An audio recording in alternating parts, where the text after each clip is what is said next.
Hello race fans and welcome to New Hampshire Motor Speedway for round 13 of the 2018 AdPro Challenger Series.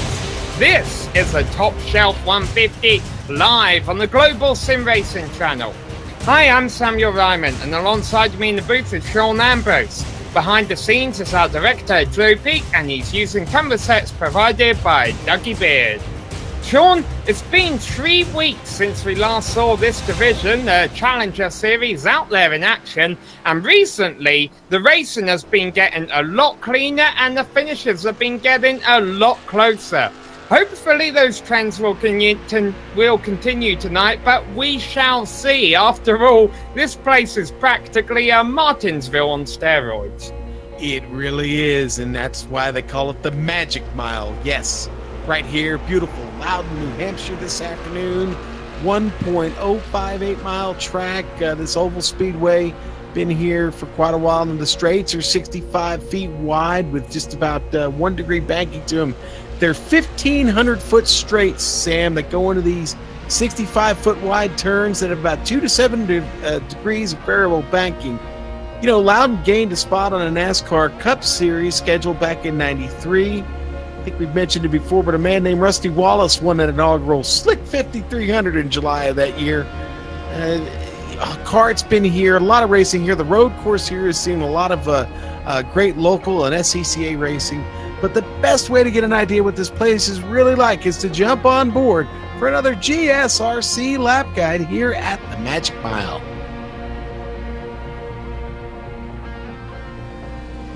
Hello everyone and welcome to the Global SimRacing Channel. I'm Brian Yazek, taking you for a spin around the New Hampshire Motor Speedway in the GSRC Chevrolet Camaro. New Hampshire is a fun little 1 mile, pretty much considered a flat track oval. You'll see why once we get going here. Off into turn 1, aim for this groove right here on the track, let it roll through the middle. Either use the brakes a little bit or let it roll out on its own. The big key to getting a fast lap time around here is to be managing wheel spin off the corner. The way that you exit off really lends the car to want to step out. Down into turn 3, same thing. Maybe straddle that second seam right there, roll to the middle, back onto the gas, hard, pretty much from corner exit. Watch that wheel spin off of the corner. New Hampshire, because it's flat, does not provide for a whole lot of moving around, so you're pretty much going to see guys run here the entire race unless they blow the corner and end up there in that really dark gray. Still off of turn 2, you see just a little bit too much gas will get that thing dancing off of the corner. Off into turn 3, using right between the 1 and the 2 up there on the wall as my braking point, rolling through the center, back onto the gas, let it roll back into the throttle all the way out of turn 4 and across the line. And that's going to complete our track guide here around the New Hampshire Motor Speedway in the GSRC Chevrolet Camaro. I'm Brian Yazek. Enjoy the show.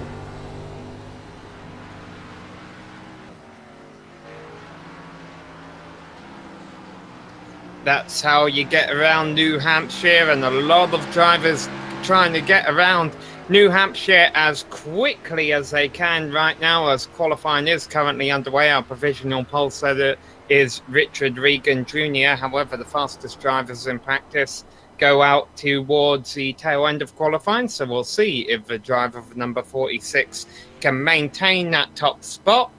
Richard Regan Jr., not one of the drivers racing for points in this division. Let's take a look at those that are, Sean. Okay, Sam, yeah, let's go ahead and go into the championship standings here real quick now, where Andrew Farnyards has dominated the AdPro Cup Series that you'll see here on GSRC tomorrow night. Here in the Little Sister Challenger Series, things are wide open. Thanks to a win last round at Kentucky, William Davis jumps from 8th to 3rd on the chart, joining 5 other drivers with wins this season. Gerald Campbell in first leads everyone with 12 playoff points, but the most important number to look at is the plus 510 of Gabe Wood at 7th. Despite not having a win, Wood is leading the regular season points race. The eventual winner earns 15 playoff points, and those to the 8 playoff points add those to the 8 playoff points he has already earned, and Wood is the favorite for the crown. But don't overlook Mark Clewell. He sits there in 8th at plus 464, and he's only 54 points behind Wood in the regular season race. That's right, the two drivers leading in the regular season points, Wood and Clewell, have both yet to win. And Josh Bonwell is 69 points to the good for that final playoff spot, but big development, Josh Bonwell dropping from those points is he is not going to be part of that championship race now, according to our race and league organizer there, Gary Sexton. So Curtis Young and Tim Ranger currently are out of the running for 13th and 14th, but again, we still have a few races to go here, Sam. Yeah, worth noting that despite that, Josh Bonwell is actually here racing tonight. This is just going to be his fourth start of the season, though, and this is round number 13 of the 16-round regular season. Let's take a look at our series details that we've got going on here. Even our regular viewers might need a bit of reminding since we've been away for 3 weeks. We've got the NASCAR XFINITY cars here, the Chevrolet, the Ford, and the Toyota Camry. This AdPro 360 Challenger Series is basically the secondary division for these AdPro guys. You see, the setups are fixed, but then after that, that's where the rules get a bit interesting. These drivers are limited on the amount of tires they can take during a race. They have a limited amount of fuel as well. They will have to pit during the third and final stint. They do stage racing for this series. They throw 2 competition cautions basically during the middle of the race. If you cause 2 incidents during a race, you will be disqualified. Fortunately, I don't think we've seen a whole lot of drivers have to deal with that yet this year. And yes, the series does do green-white checkers. If it comes down to that, the top 10 cars will stay out on track and do a 2-lap shootout once the pace car pulls in at the end of iRacing's cool-down lap, essentially. And that has happened a couple of times this season, Sean. Been a little bit confusing, but we're putting on some good green flag finishes for us. Yes, they have. And Sam, let me take a second to tell our viewers about our great sponsor tonight, the good folks over at Top Shelf Mobile Detailing, the sponsors of today's Top Shelf 150 from New Hampshire Motor Speedway. They are Raleigh, North Carolina's most experienced auto detailing company. You know, for over 35 years, Top Shelf Mobile Detailing has been making rides look new again. Call Robert over there at 919-883-7497. He'll hook you up with a detail on that hot ride of yours. What's that number again, Sean? 919-883-7497. All right. Yeah, those guys definitely do a lot for this series. AdPro 360, of course, also the sponsor of the series. They are an advertising agency that specializes in digital and social media marketing. For more information on those guys, head over to adproresults.com. Well, let's take a look at what's going on down on the track right now, Sean, because we've got our top drivers from practice, the fastest cars in practice currently out there on track or getting close to it. Gabe Wood and Kyle Kammer currently on track, who were 4th and 5th respectively in practice, but still no one able to beat that qualifying time of Richard Regan Jr. Not yet. Kammer coming around to complete his second one now, Sam, out of turn 4. He hits the front stretch here, gets to the line. Is it going to be enough? It's going to hold him there in 4th, Sam, with that run. Now, Gabe Wood is on track. He just got his second in, and that just a little bit faster gets him up to 5th right there on the same row with Kyle Kammer. So 3 drivers left to qualify. Michael Dillard was 3rd fastest in practice. He's got his number 31 rolling out of pit road right now. Behind him, Gerald Campbell, always a threat for the victory. He is back in his old colours in the number 6 car. This car has been has gotten quite familiar with us here on the GSRC, Sean. We always seem to see Gerald Campbell out on track as we're watching Michael Dillard get set up for his first time lap here. And I've got to imagine, Sean, this is one of those tracks where you want your first lap to be your fastest one. Yeah, honestly, most of the fast laps we've seen tonight were executed on that first lap. The stickers really help here, Sam. Once you knock the stick off of them, they scuff and they lose a lot, and that tires are going to be a big factor tonight, indeed. Dullard coming around for that first lap now. Gets it out of 4, keeps the car straight. Nice exit. Should be a decent lap. Yeah, not quite. Yeah. He only goes 6. What about Gerald? Good. Yeah, what about Gerald Campbell across the line? He goes to the provisional pole. There we go. The first 30.1 we've seen during this qualifying. Looks like Gerald's going to keep digging too, and see if he can get a little bit better out of it. That was a pretty hot lap. That was a full, about a full 1/10 of a second better than Richard Regan.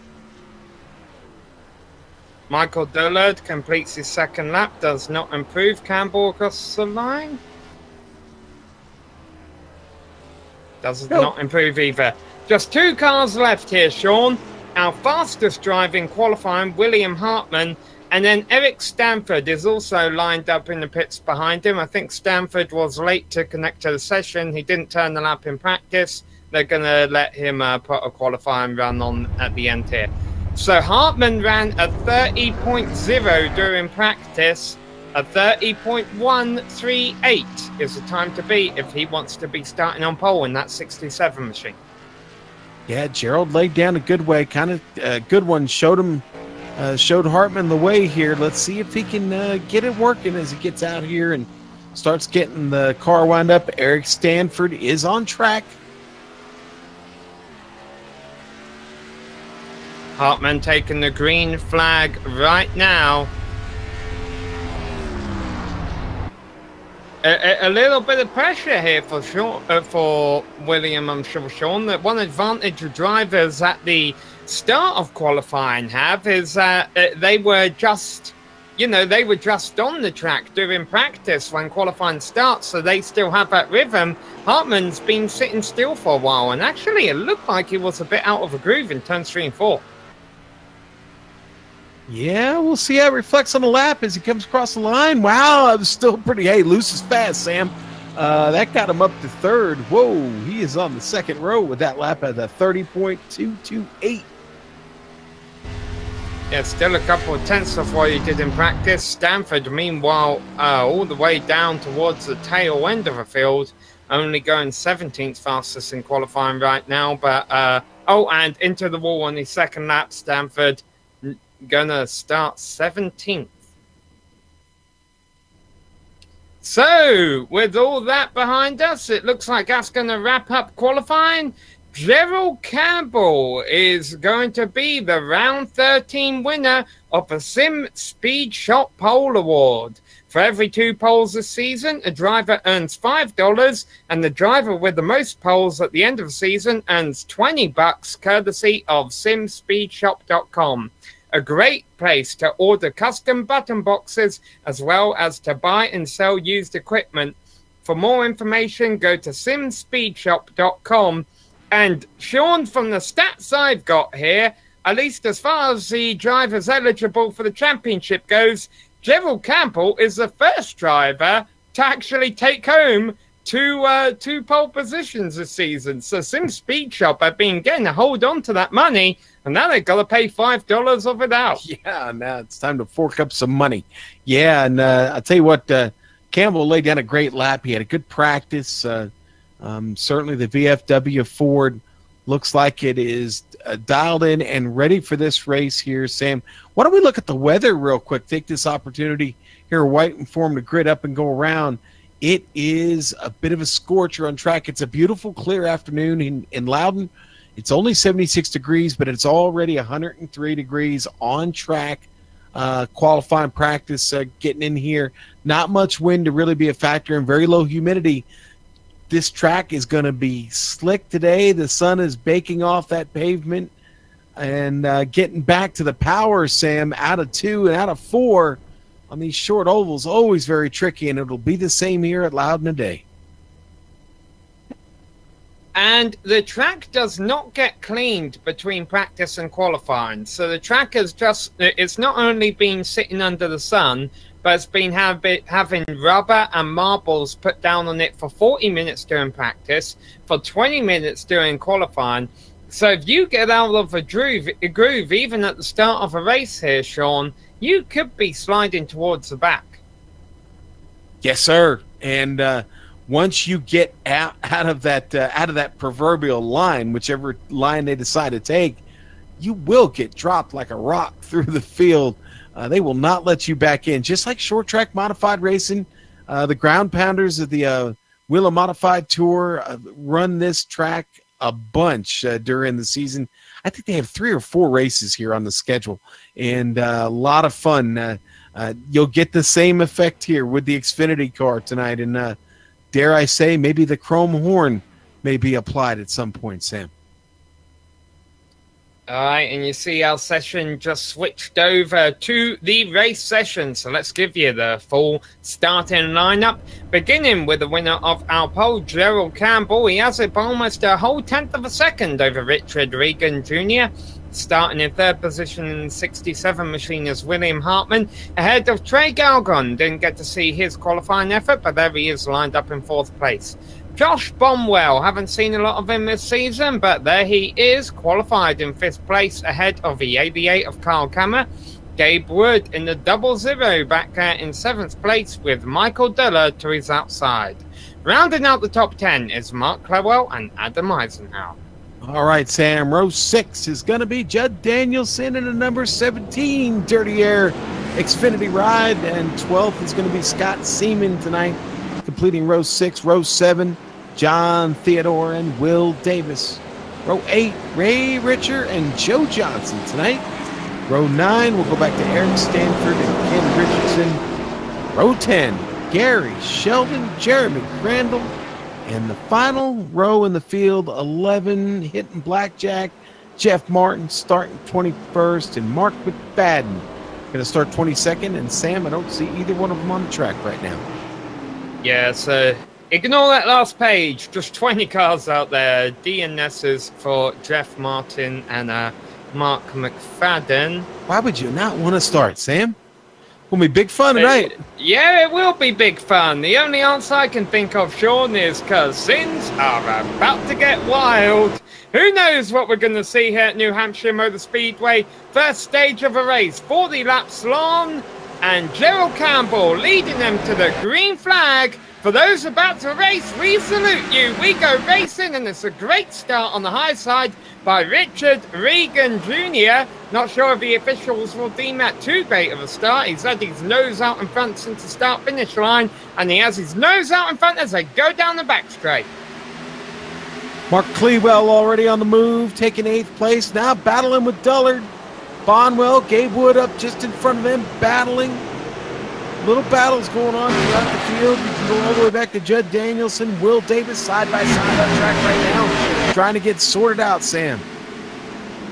Richard Regan Jr. held the provisional pole for the longest amount of time during qualifying. Got picked at the end of the session by Gerald Campbell, and he is making it. No, it's Eisenhower. Adam Eisenhower. Yep. Yeah, and he had a little bit of contact, I think, with might have been John Theodore. Just off exit. Got the replay. The caution is not out. Yeah, well, A, he never spun around, and B, pretty much the whole incident took place down on the apron. Bad news for Adam Eisenhower there. Actually, it was going to be Scott Seaman, the 99, that he had that little bit of contact with, and just couldn't get it saved, but he does save it from that Armco barrier. Great job.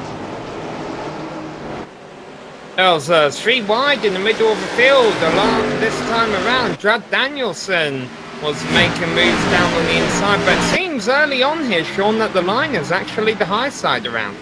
Yeah, it does seem like that's where the momentum's at right now. Danielson having trouble keeping it stuck down there as he tries to make a move on Theodore. Gets a nice run, has to back out of it because the car was pushing up the track on him.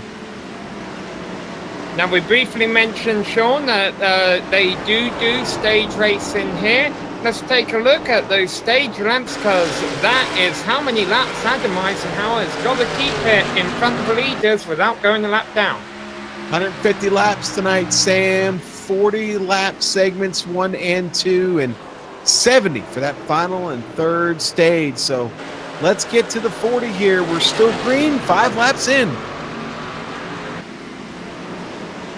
You just saw at the top of your screen that Gerald Campbell went purple. That means he set the fastest lap of the race with a 30.363, and that allows him to close in on Richard Regan Jr. a little bit. Gabe Wood just gets by Trey Galgan. Now Galgan's fighting back. It's a good battle there as those two try and contest 4th place. And Gabe Wood comes out on top of that. In fact, Gabe Wood has been a bit of a mover in the early laps in the top 10. He started 7th. He's up to 4th. Yeah, Gabe, apparently Gabe got a little contact from behind. I wonder if it might have been on the start. At some point, he got a little extra help as he's got a little bit of damage on the rear bumper of that Camaro. Well, we talked about how Gerald Campbell went purple a couple laps ago, didn't have a good lap last time around, and William Hartman running in 3rd place ran right up on him. Yeah, all Regan can do is look back at the mirror at what's going on behind him and just smile right now. Regan is looking really smooth up front in his Toyota. Regan running that rookie stripe on the bumper. Yeah, look at Hartman diving in there. Despite that rookie stripe, Richard Regan Jr. is one of only 2 drivers, the other one being the driver right behind him, Gerald Campbell, to have taken 2 wins this season. The difference, Campbell is racing for points in the AdPro 360 Challenger Series. Richard Regan Jr. not eligible.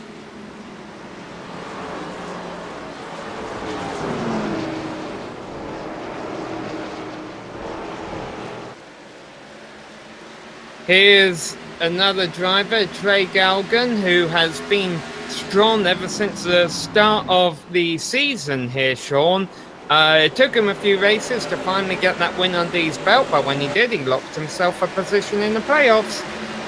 Yes, he did, and boy, how important those wins and playoff points are as we now really have just come down to the wire here, Sam, and these next few races, a lot at stake here. Yeah, go ahead. Yeah, the good news for the drivers who haven't done as well in the points, Sean, is a lot of drivers, even without a win, are looking handy to still make it into the playoffs. And I think a lot of that is due to the fact that, you know, that there's other divisions in the AdPro series that drivers are competing for points in. And so there is a bit of a limited number of drivers battling for points here, but still we talk about these stages and playoff points are always on the table.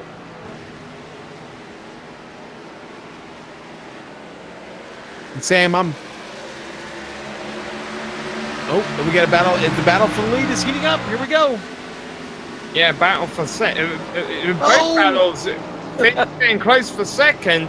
They have ran down Richard Regan Jr., but Campbell can't worry about that too much right now. He's got William Hartman, or at least he did have William Hartman all over the back of him. And here comes Gabe Wood. He's back there sitting 4th, and he has caught this group, Sam. He's tracking right now. He's looking for an opportunity to pull a move on Hartman. Watch for the dive here at some point. Well, all of a sudden, the lap times are about half a second slower than what these drivers were running at the start of a race.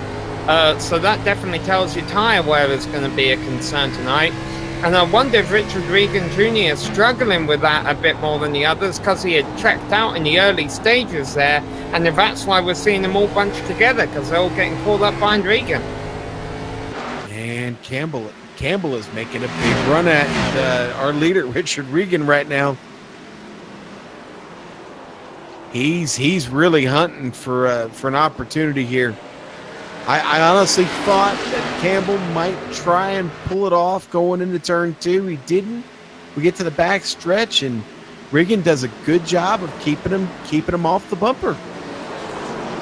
At the back of your frame there, you saw a pass for 5th place. Carl Kemmer just took it from Trey Gelgum. What's significant about that is Carl Kemmer actually used the low line to do it. Hey, Sam, let's go back to 13th place real quick.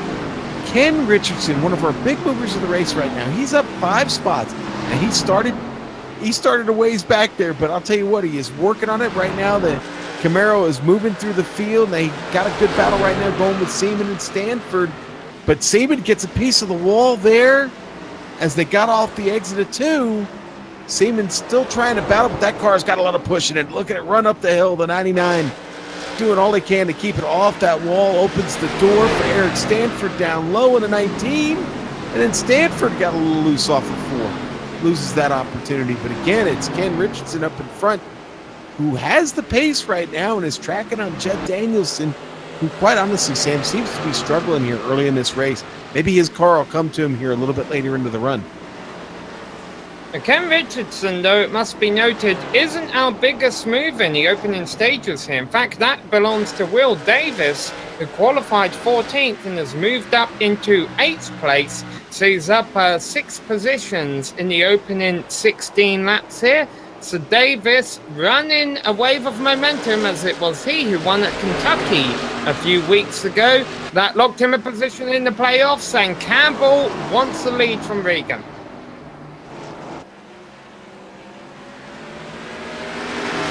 Wanting and having are 2 different things, though, Sam. Yeah, well, we got Regan in the lead here, Sean, and I know we've mentioned in the past about how a lot of these drivers remind us of presidents. Gerald Campbell in the number 6 there is in a Ford, so that's Gerald's Ford back there trying to run him down. Thought I was working with Joe for a second there. That's a good one, Sam, actually. You know what, Gerald, I think Gerald is, I think he's right where he wants to be right now until he starts getting pressure from Hartman, and then maybe it's time to get busy. But these guys are riding, and now that pressure from Hartman does seem to be affecting Campbell's necessity to get around, and he misses an opportunity. Oh, boy, and Hartman almost gets into the bumper. Gerald Campbell, a little inspection on the rear end there. Well, I wonder if Hartman is kind of pressuring Campbell to make a move for the lead for one of 2 reasons. Firstly, Campbell doesn't want these cars all over the back of him. Secondly, Hartman's not running for points, so Campbell knows Hartman's out here just racing for the win, and he might be a bit more aggressive than some of his points championship competitors. So Campbell doesn't want to deal with any of that. He needs to get away from Hartman, and the best way to do that is to find a way by the 46. But 20 laps in, halfway through stage 1, he hasn't been able to find a way to do that yet.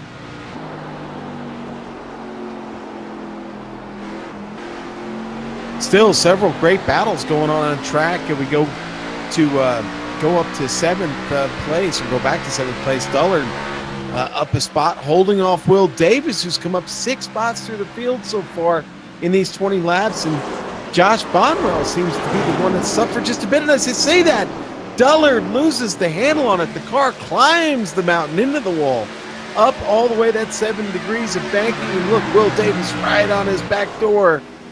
Davis looking to maybe give the bump and run. Nah, he backs off just a bit.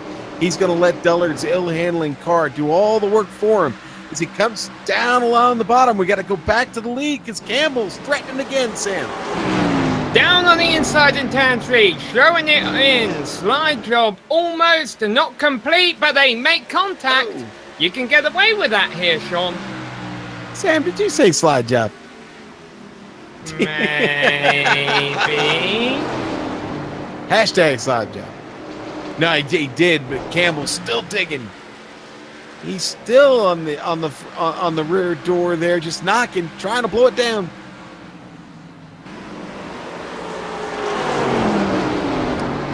You can't just make a pass here. You really have to set it up.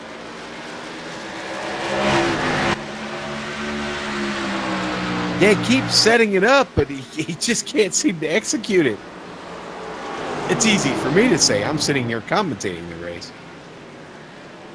See, he gets that run off the center, and then it just kind of dies out on him on the backstretch. But right there, Regan makes a little bit of a mistake, a little wiggle off of 4. That might be all he needed, Sam. He's down on the inside. Can he do it this time?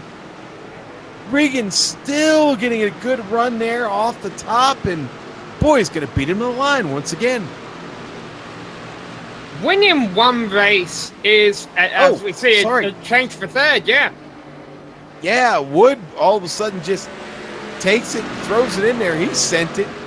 He's going to get the spot away from Hartman, and that bit of racing cost those two because now Regan and Campbell have been able to pull away by about a half a second. I think Wood's going to take care of that, though. His car looks to be tracking the double aught there. Oh, and as sure as I say that, he gets a piece of 4 getting off exit. Campbell looking underneath Regan again. But the point I was trying to make here, Sean, a win's a win. You earned it, definitely. But there have been a lot of times throughout motor racing history where a driver, you know, may not be the best driver in the world, but can find a way to win a race. These top 2 right now have both won 2 races this season. That you don't do that without knowing a little bit of racecraft. And that was Gary Sheldon off a pace. They all just put a lap down. So these 2 drivers, very smart racers, and even though they're throwing it into the turn side by side and getting a bit close to each other, they know, and they've proven that they can get the job done. A lot of trail breaking going on here through the turn, Sam. You can just see how the cars are responding to the turn and how Regan keeps winning these battles off the turn. He just seems to have really, really nice touch. Now, I will say he is using up that concrete a little bit off exit of 2 and 4, but so far so good as he continues to hold off the challenger Gerald Campbell here, and we've still got about 12 laps left in the segment to go. Regan is the man. Meanwhile, we are now down to 19 cars. Joe Johnson, I believe, had a bit of contact with the wall, brought it into the pits. He is done for the day. Just 18 cars left on the lead lap, that means, as we saw Gary Sheldon off the pace a little while ago. He went a lap down, but he might be able to get the lucky dog in 10 laps. In fact, I have a feeling he probably will. But who will be the leader in 10 laps? Campbell says it's not going to be you, Regan.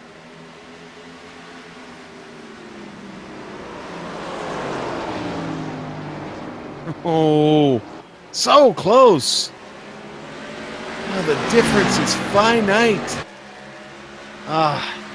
Campbell, heartbroken again with another attempt. 10 laps to go. And as these 2 do this, Sean, that's allowing Gabe Wood to close in. Now, of course, we pretty much know Gabe Wood and Gerald Campbell are both locked into a position in the playoffs. So they're racing for 2 things here. 1, if they win the stage, that's more playoff points. But 2, the higher they finish up during the stage, the more regular season points they get. And these are 2 drivers that definitely want to score those so that they can get those 15 bonus playoff points for when the playoff begins in 4 rounds' time.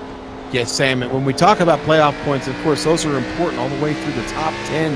And there is a battle for 10th brewing right now. John Theodore, Ken Richardson have caught up to Mark Clewell. Clewell is down a spot right now, just clinching to the top 10 here.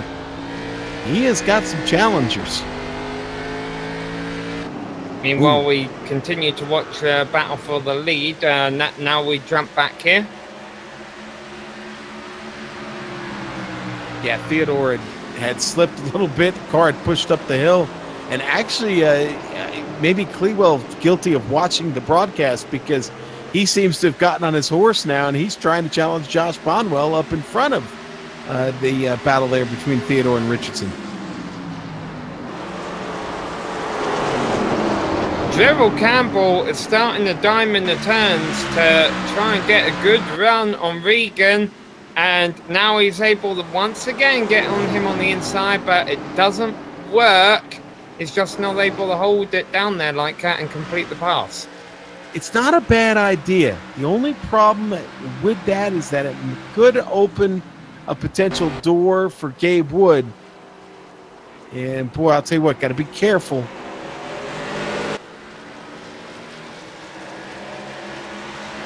Look, same move as last lap around. Campbell didn't execute it as well this time by those 7 laps left to go in the stage.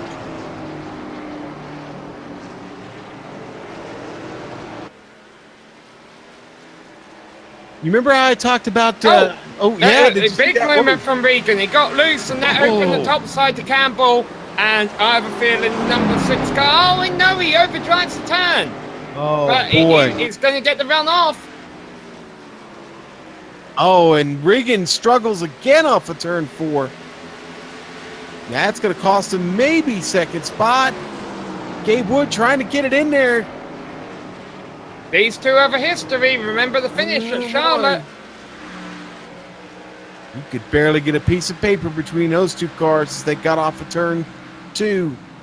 Wood's going to hang on to second here, Sam. 5 laps go. No, Wood drives it too hard.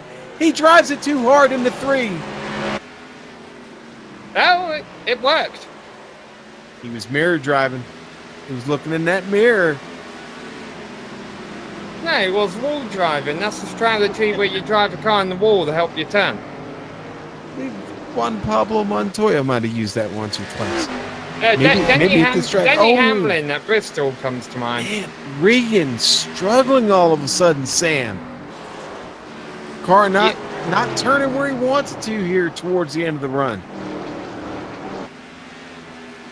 Yeah, I mean, he got all out of sorts out of turn 2 a few laps ago, and ever since that moment, that yielded that critical top side, which really seems to be the place to be at the end of a run here. To Gerald Campbell, and Gabe Wood followed through. Can we go to the battle for 10th real quick? Ken Richardson, we talked about him a little while ago, how many spots he'd climb. He's trying to get to 10th right now and get under Will Davis here. Davis, a little hard on the brakes right there. Might have opened a door here for Will Davis. Yeah, and as we watch this, let's not forget Will Davis was one of our big movers at the start of a run. He had gone from 14th to 8th. Well, now he's faded back to 10th. Makes you wonder if, like Regan, he had burned off his equipment in the short run, and now he's struggling. He might not be able to hold it onto a top 10 finish for the end of this stage. It's going to be close, man. Ken Richardson's still charging, but boy, John Theodore all of a sudden found something late in the run in his car as he starts going with Ken Richardson here. As these drivers go down the front straight, Gary Sheldon has pulled into the pits again, so more troubles for the driver of the 8 car as this stage quickly coming to a close. Yeah, and I guess we need to go back up front. Gabe Wood has really started to kind of run away with it here just a bit at the end of the stage. Gabe Wood sitting in second. He's running away from Regan. Yeah, it's one of the presidents. Oh, I'm sorry. Richardson got that 10th spot from Will Davis back there. I was still keeping an eye on that. He hasn't completed it yet. Now he has. Yeah, he's got to hang on here. Got to get around one more time. Half a lap to go. Campbell has commanded the lead. Yeah, only a few hundred yards left to go, and across the line goes Campbell, the win stage number 1. Gabe Wood 2nd, Regan 3rd, Hartman 4th, Kammer 5th, Galgan 6th, Bonwell 7th, Dullard, Clewell, Richardson, rounding up the top 10. Yeah, that's a great job by Richardson to come through the field. And Sam, that car is not perfect. That car's got a bit of damage on it there. I'll tell you what, he put in a good effort. A lot of good laps burned down there by Ken Richardson to get himself up to 10th after starting 18th back there. So obviously all of these drivers, once they catch a pace car, will be down the pits for four tyres and a full tank of fuel. This will be their second of 5 sets of tyres they'll have on their car. I really don't see any advantage to taking 2 tyres and no tyres. Boy, a couple of these cars look pretty messy at the end of that run. I don't know why you'd want to try it. Sam, you can get about 65 laps of fuel here at New Hampshire in the Xfinity car. We may see some interesting strategies in the final stage, in the final 70-lap stage, but I think these two 40-lap stages are going to play it pretty simple, and let's just get down here clean, hit our marks, hit our stalls perfectly. And if you're Gabe Wood, you certainly don't want to run into your leader, Gerald Campbell. Get into your box clean, get a great pit stop in, and get back out on track. Position going to be very, very important here for the restart. Pit road speed, 45 miles an hour. We've seen some drivers overshoot their pit stalls during this season for a critical position. Will we see it this time around? We won't see it from our pole sitter and front runner, Gerald Campbell. He hits his marks perfectly. What about wheel spin exiting the pit boxes with the short gears that these cars carry around here? Will that haunt any of them? Gerald Campbell, the rear end, stepped out a little bit, but still able to win the race out pit road. Yeah, and your top three are going to hold on to those positions, Sam, as Campbell, Regan, and Wood come out 1, 2, 3, just the same way they went in. All right, well, we are going to take a quick break. We will be back for the restart here on the Global Sim Racing Channel.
Gerald Campbell wins the race off of pit road, elects to restart on the high side. There was a change for second place. Richard Regan Jr. got by Gabe Wood. Regan will start on the inside of road number 1.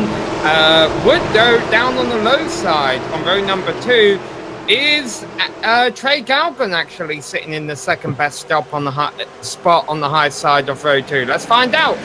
Great restart by Campbell. They fell asleep on him. They fell asleep on Campbell. Well, I thought Galgan had it made there ahead of Regan and Wood, Sean, but boy, Galgan did not really get going on the restart at all, and they were all single file by the time they got to turn 1. Yeah, and he's struggling now. Gabe Wood is not struggling. He wants that second spot back. I said that they had come out just the way they went in. Gabe Wood a little bit further back on the pit lane there, and well, he came out third, but he's hanging on to it here now. Battle up front, all ready for the lead. Regan looking down low. Campbell goes all the way up the track, going to bring it back alongside here, Sam, down the backstretch. Well, this is a bit of a repeat of what we saw in the first stage, Sean. Campbell really, really diamond in these corners. It looks like he's completely out of a groove, but then he's able to get massive runs down the straights. Meanwhile, Regan proving he's fast on the short run, but he really burned his tyres off in the long run in the first stage. Right now, under attack from Wood. Yeah, you don't want to make the same mistakes you did in the first stage, and Wood is pressing hard. Meanwhile, update for Ken Richardson fans. He came back down pit road after his first stop. Not entirely sure why, but there was some damage on that 16 machine, so maybe just came in to get a couple of fenders pulled out. Yeah, he was working with quite a bit, Sam. Oh, man. Oh, Gabe almost gets into Richard Regan there. He has to back out of it. He was on the binders. Keeps the right front fender out of the left rear quarter panel there of Regan, and Regan is now all over Gerald Campbell. Meanwhile, you see top three have broken away a bit from fourth on back as we watch the leaders run side by side here. Galgan still holding on to fourth, but a lot of pressure from behind. Gerald Campbell certainly feeling the pressure from Regan. Man, I love when you can see this kind of racing on iRacing and netcode is not present, not a factor. Yeah, I don't want to bring it up, but I mean, it's great to see them race this close. Back behind, it looks like Hartman making a move on Galgan. Trying to, anyway. That's a battle for fourth. Yeah, those two have built up a little bit of a cushion over the driver in sixth, Carl Kemmer. They won't want to run side by side the light cap for too long, or else Kemmer will run them down. And into the wall goes Wood. That's the second time we've seen him do that. Yep. Ooh, and Regan now tussling pretty good with Campbell. I think there was a little bit of contact off the exit, actually. Don't think that's the first time we've seen that between these two today. Oh, maybe not. You know, and the roles are reversed now, aren't they, Sam? With Campbell up there on the high side. And they hit! Regan pushed up, got into sight of Campbell. Wood trying to take advantage, pass them both down low. I don't think that's going to work, oh, Sean. The high side is just so much better. Wow. Well, maybe we'll go back to that a little bit later. But, man, now Campbell able to run away a little bit. Regan is all tied up with Gabe Wood. Sad to report, it looks like Gary Sheldon has gone ahead and parked the car. They're taking it back to the garage, Sam.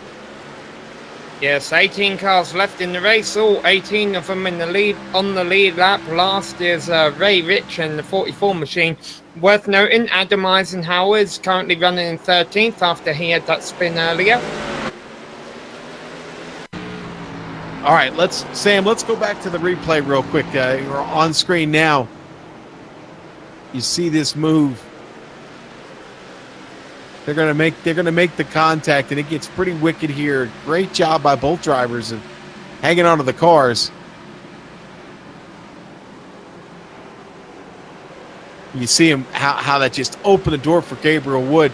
We'll get a better shot of it when we go on board here next, and you'll see what Gabe saw from the dashboard of his machine. Yeah, and Gabe Wood almost took full advantage of this to gain multiple positions, try and take a lead. It didn't really work out, and in fact they come out of it running in the same positions they are now. A big change for position just occurred about a lap ago, though. Trey Galgan, who had been struggling to hold on for fourth, really did not get through turns 1 and 2 well. There was some beating and banning. They all kept it straight, but Galgan is now running back in 9th place. Yeah, and I'll tell you what, Will Davis just almost got him around. Will was all over the bumper there. Trey, that left rear quarter panel. Now, Trey's already got a little bit of damage on his Mustang. Certainly doesn't need any more or any help from anybody around him or behind him. Now, what the incident for Galgan did do was it opened the door for the drivers who have been stuck behind him. And now William Hartman, who was the first one of those, is running in 4th place, and he is running the battle for 2nd down. Gabe Wood and Regan currently running side by side. Now Regan has a nose ahead, but as these two race like this, Hartman's saying, "Have at it, boys, I'm coming." Yes, he is, and the 67 looking pretty smooth right now.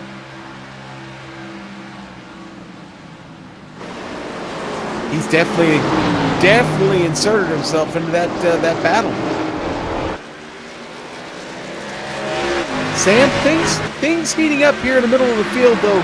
Clewell starting to put a lot of pressure on Kyle Kammer just up in front of him. Clewell being chased by Stanford. Stanford has now got himself up in the top 10. He started 17th in this race. Yeah, well, Kyle Kammer, you see him struggling with a bit of damage. He was one of those drivers who had pretty hard contact with Trey Galgan when Galgan got it all wrong a few laps ago. And so Kammer racing with a bit of damage, and maybe that's why Clewell's able to take advantage here, and maybe even Stanford. The star of the American road makes his way by, and he's trying to bring Stanford along with him. Stanford almost trying to make it 3 wide there. He took a look, but Clewell not having any of it there. He'll take that 6th spot now. Worth noting, because of the caution laps that happen under the end of stage number 1, stage 2 is always the shortest stage, just by a few laps essentially, at least as far as green flag racing is concerned. I wonder if that's why, Sean, we've seen these drivers racing aggressively, because they're like, oh, we don't have to put as many laps on our tyres this time. But is that the case? You know, will some of these cars still fall off a cliff? Damn, we're talking about 3 or 4 laps here, man. Again, at the end of those 40 laps, these cars were looking pretty worn. Boy, if we go green in stage 3, some of these guys might be able to soft shoot and get there. 65 laps again is about the fuel run on the tank of this Xfinity at New Hampshire. So this could be very interesting, but let's finish this stage first. We still got 19 laps to go.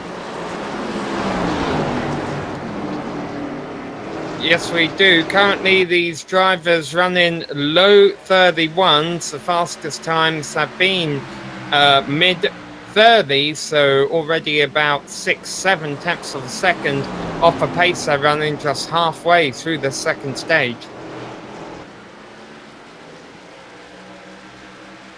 You know, in the AdPro Cup race that we had here at New Hampshire, Sam, there were a few guys that tried to get all the way through on that third stage. I'm sad to report it didn't work out for them, but I don't know, maybe the Xfinity car, maybe they can push it. Good battling still in the back of the field. Eisenhower and Dullard close on track together right now. In fact, Eisenhower just got around Dullard. Those two had actually been battling back and forth for that spot. Yeah, Eisenhower been slowly trying to recover from his early incident. Eisenhower's been locked into the playoffs all season long after he won the season open at Daytona. Gerald Campbell, our race leader, was way out of the groove out there, but he had such a large lead in costume. Diamonding or way out of the groove, one or the other, but no, Sam, I think he's trying to diamond it off the off the turns right now, and it is yielding a little bit of benefit here for him. Yeah, last lap around, he was a tenth slower than Regan. Yeah, no, he is diamonding. I have a feeling last lap he just overdrove it a little bit. And Regan sliding out of turn 2 there. Remember, Regan was one of the drivers really struggling. And one car almost in the grass. Scott Seaman down the back straight, able to save it though.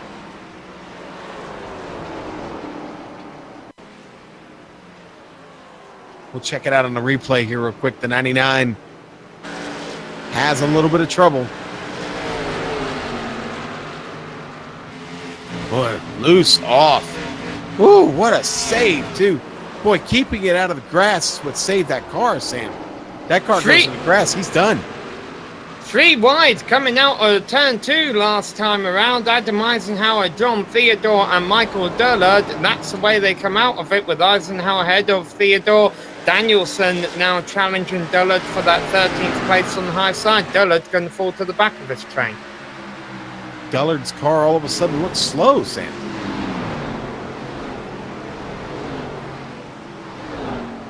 Josh Cromwell running all on his own in fifth, almost had a moment out of turn 2. Nothing major though, was able to keep it going. I wonder though, Sean, we talk about these cars getting loose out of turn 2. This is a fixed setup. Normally when you're loose on the exit of a turn, it can be a result of your car being tight through the rest of the corner and you just have too much wheel on the exit. Exactly, Sam. Yeah, that's exactly right. Or you get a little hard back to the throttle too soon. Sean, there's a pun from our director in our communication here. It's too bad for me to mention though. Yeah, I'm good. I'm good. I'm gonna lay out on him. Danielson here at risk. He's battling with Dullard. We keep talking about Dullard. He keeps falling into these position battles here. Yeah, Dullard was trying to make that low line work, and we've seen today how well that works.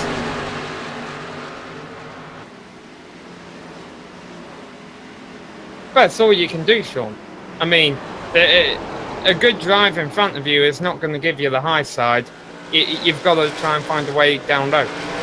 Yeah. No. Actually, that you're absolutely right. And listen, if you're sitting back there, 14th, 15th place right now, every position important. But I think we got a pass for the lead.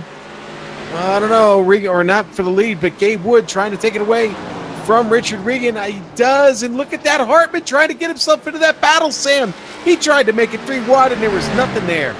They closed the door on him. Well, let's not forget Regan struggled at the end of the first stage. And contact with Gabe Wood. They're both out of a groove. And much like Wood did when Regan and Campbell got to it, and it's hard goes Regan. Oh, and Josh Bonwell almost wiped out behind him, checking up to avoid it. Yikes. Look at Hartman trying to make high side work on Wood. He's not able to do it though. Wood will have that high side covered down the front straight. Let's replay this.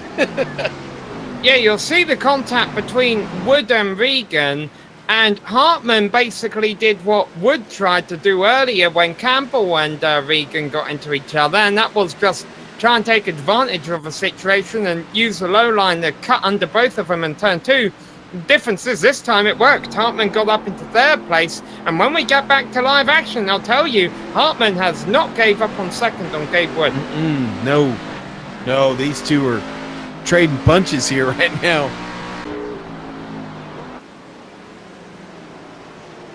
Needless to say, this is all good news for Gerald Campbell as far as winning stage 2 is concerned. Gerald Campbell. He's checked out on all these guys. Sam, 5th place. It now belongs to Mark Clewell. It may belong to Josh Bonwell by the time we get to the next turn. Yeah, Clewell just took that position from Bonwell. And then Bonwell looks to take it back. They're a little back and forth here over the past couple laps.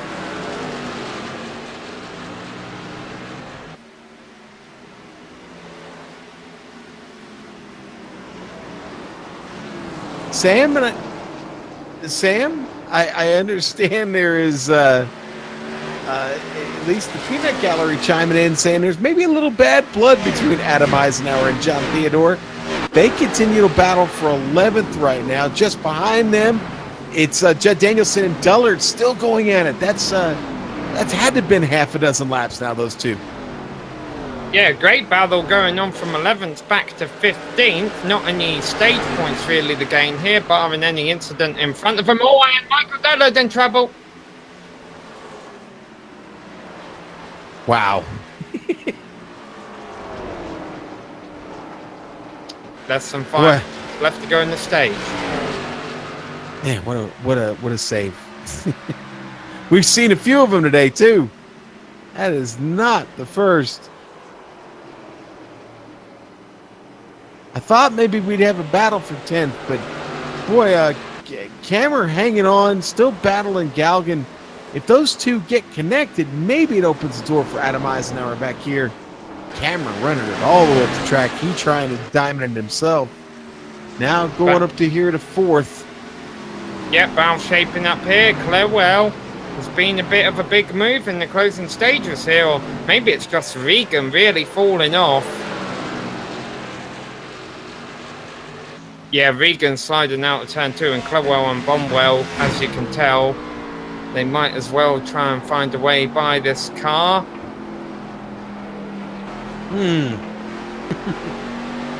Close racing there. Clewell making it tight and uncomfortable.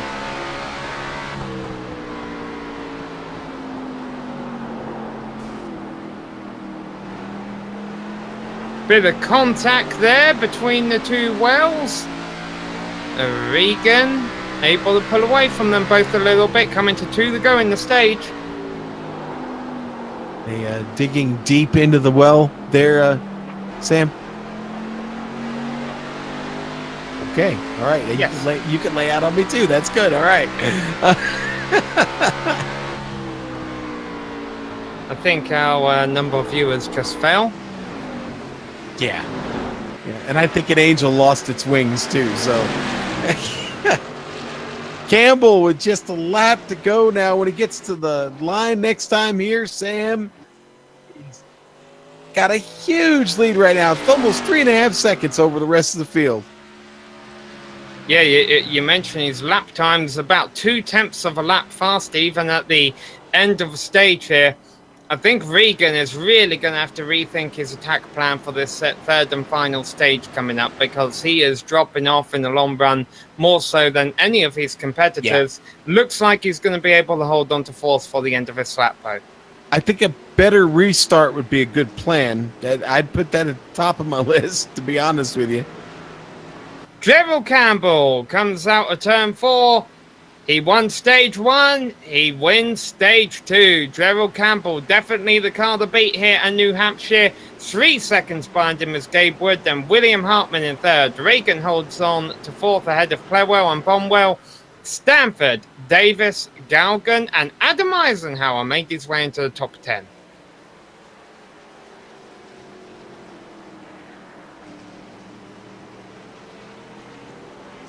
Well, once again, Sean, everyone's going to want to take 4 tyres and fuel. They'll all take their third set of tyres for the race, and then they'll have to play a bit of strategy, perhaps, if we get some yellows in the final stage of the race. Yes, sir. I think you're going to see a lot of drivers try and make it, to be honest with you. We're already working on lap 82. And I said that 65 would get you to the end of a stint. Boy, Sam. This is going to be fun. Listen, at this point, you've only used 2 sets of tires. You still have 3 sets of tires in the bag. You're about to put set number 3 on right now. So realistically, if we hit some cautions, you're going to have 2 sets to work with here down the stretch. Am I getting that right? Yes, that is right. 2 sets. Set that started on and set at the end of the first stage. So here we go. Everybody in. And everybody hitting their marks too. Let's not forget, lost the race at Kentucky a few weeks ago. The only 2 cautions we saw, a race where the stage ending cautions, no incident that brought out a yellow, although things have been a little bit rougher here today at New Hampshire. Gerald Campbell leads them in. He leads them off. A nice quick stop from Gabe Wood. He gets out in second place. Picking up positions into third comes Mark Clewell. Yeah, Gabe Wood with a much better pit stop that time. Regan Jr. and Kyle Kemmer still sitting in their pit stalls to repair damage on their machines. Wow. For the first time tonight, Richard Regan is going to have to start in the back of this field. And that's a long way to go. Trey Galgan missed his pit stall, so that will cost him a few positions. Several, actually. Hey, and since every driver who is still in this race was on the lead lap, the pace car light's already off.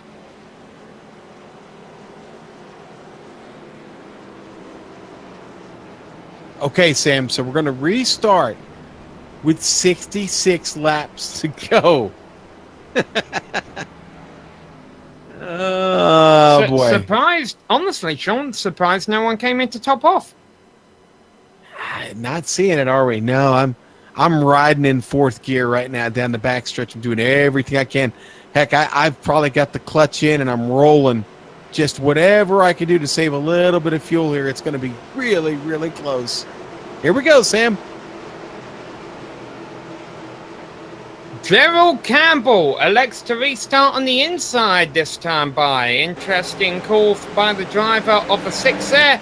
He gets another nice restart, though. The door is wide open on the high side. Has to wait until they cross the start-finish line before pulling up. That's what he does. He leads into turn 1. Gabe Wood second, battle for third. Boy, and we had a big stack up at the back of the field, led by Danielson and Dullard back there. Now everybody getting in the line and seem to have got their machines rolling now. Oh, no, Dullard gets into Danielson. Danielson's in the wall. Oh, Judd Danielson hits it hard. He got collected by somebody else there. Oh, and it was Kyle Kammer. No. Kammer with a bad pit stop. Sam found himself having to start from the back of the field. And it's Kammer's night that has taken a heavy hit. A lot of damage on the front end of that Ford GT. Yeah, Ford Mustang.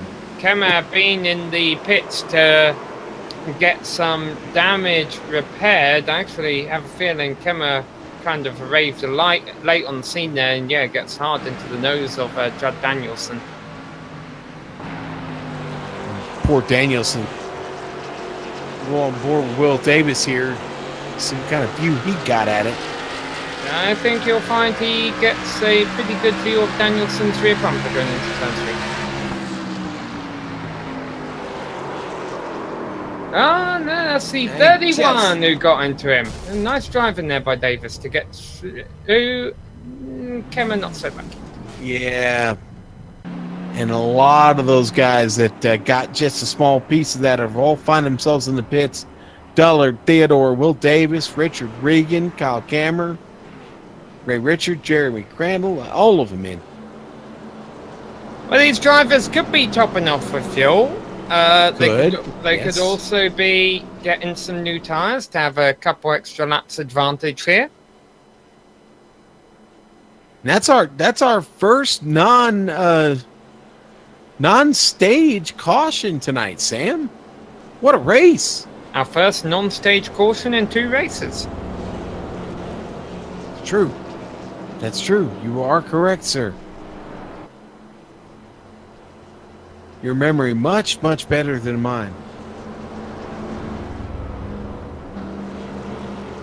Hey, Sam, why don't we look at the point system real quick, since lights are still on in the pace car here, unless they're going off. Let's look at the points. Race winner, of course, is going to get 43 points. Of course, it decreases by 1 point back through each position. And the stage winner, okay, this evening, our stage winner has gotten an additional 10 points. That pays all the way back to 10th. That's why we've been paying attention to that battle for 10th as well today. And there is your point system here in the AdPro 360 Challenger Series. All right, you see the field has double filed on the back straight. They'll be coming around to complete lap 88 of 150. Boy, still a lot of racing left to go for these drivers. Gerald Campbell this time elects to restart on the high side, trapping Gabe Wood down low. And Wood will have to hope he's able to get a better restart than Mark Clewell back and forth, see if he can pull up high. But he's not able to. Clewell restarts fourth. Could he have second coming out of turn 2? Gabe Wood slides up, blocks Clewell from being able to get back up. Boy, Clewell almost had to take him out there, Sam. Clewell got to worry about Hartman. Hartman still there at the quarter panel, keeping it down on the bottom groove. Good job by Hartman making it stick down there. Well, Hartman's got to worry about Eric Stanford as well. If this low line trick doesn't do the job, and maybe a bit of lag there, contact between Clawell. He keeps it off the wall. Great job by Clawell. He keeps it out of the wall. I'm not sure how pleased he will be with William Hartman there, though. It definitely looked like to me there may have been a little contact on the entry. Sure enough, Clawell takes a dive at him, but nothing happening. Hartman was too far in front. He's getting ready to yell, down goes Clewell, down goes Clewell. While all this has gone on, and caution! Oh, another caution. Tire smoke, it's Scott Seaman has been involved. Michael Dillard gets a little piece of it. Will Davis, it was Seaman and Davis that were right next to each other on track when that started, and I think maybe Mr. Seaman had a little bit of help there. Well, we mentioned this track's essentially a Martinsville on steroids, Sean. This is why. Yeah, things may be starting to get a little bit of chippy. That's kind of a racing deal there. I mean, you know, some would say, well, Seaman started moving down the track, and Davis was already there. I don't know. They were both fighting for that same piece of real estate. They got together.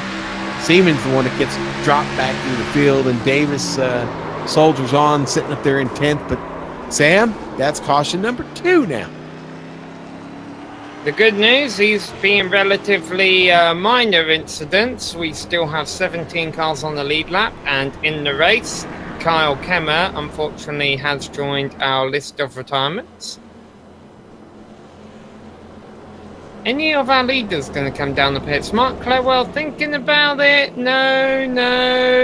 Adam Eisenhower, the first one to commit.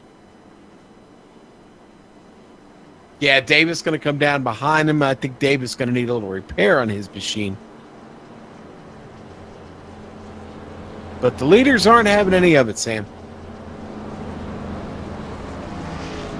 Now, let's take a look at our leaders out here on the track. Gerald Campbell currently leading them around. He's been dominating and controlling the race all race long, thanks to some really good restarts. Gabe Wood still looking for his first win of the season, currently running back in second place, trying to find a way by Campbell. Well, Wood has knocked down the wall a couple of times today. That has not been able to get him by. William Hartman has kind of just been sitting back in third or fourth all race long. It seems William has been one of the drivers who has been able to keep a good, consistent run going throughout the runs today. His car hasn't really dropped off as much during the long run. Mark Clawell currently running back there in fourth position. He started ninth, but that is nothing compared to Eric Stanford. Remember, we mentioned he didn't really show up in practice, but they let him qualify, and at the end of the qualifying session, he ran the slowest qualifying time, started way back in 17th, is now up into 5th in the late stages here. However, that could be a disadvantage because it means he's going to restart on the low side, while on the high side, on the outside of him, is going to be Josh Bonwell in the 56 car. All right, now let me shill a little bit here for William Hartman. Hartman could win this race. Let's get him a sponsor on that car now. He's looking for a logo on those quarter panels on that Toyota right there. He has got negative space on that car, and he wants your logo on it. So, will Hartman get himself a victory? I think that's worth the sponsorship for the rest of the season, Sam. Well, first he'll have to find his way around arguably two of the strongest points contenders all season long. Gerald Campbell and KBL Wood leading them back to green with 56 laps left to go. Can Gerald Campbell get another awesome restart? Yes, he can.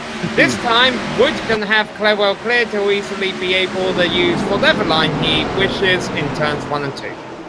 Yeah, Campbell done a great job all night of commanding the restarts. Looking pretty dicey back there for fourth. Hartman moves down in front of Josh Bonwell. Got to be careful. Just behind them, though, it's getting really stacked up. Boy, there's that 16 again. Ken Richardson down there at the bottom. They tried to make it 3 wide, Sam. It is almost 3 wide, getting off the exit of 4. This is definitely the highest we've seen Ken Richardson all race on, but he's losing a little bit now. Gerald Campbell on the high side. They're 2 wide behind him. Outside the Eisenhower, Richard Regan Jr. trying to rally his way back up through the field.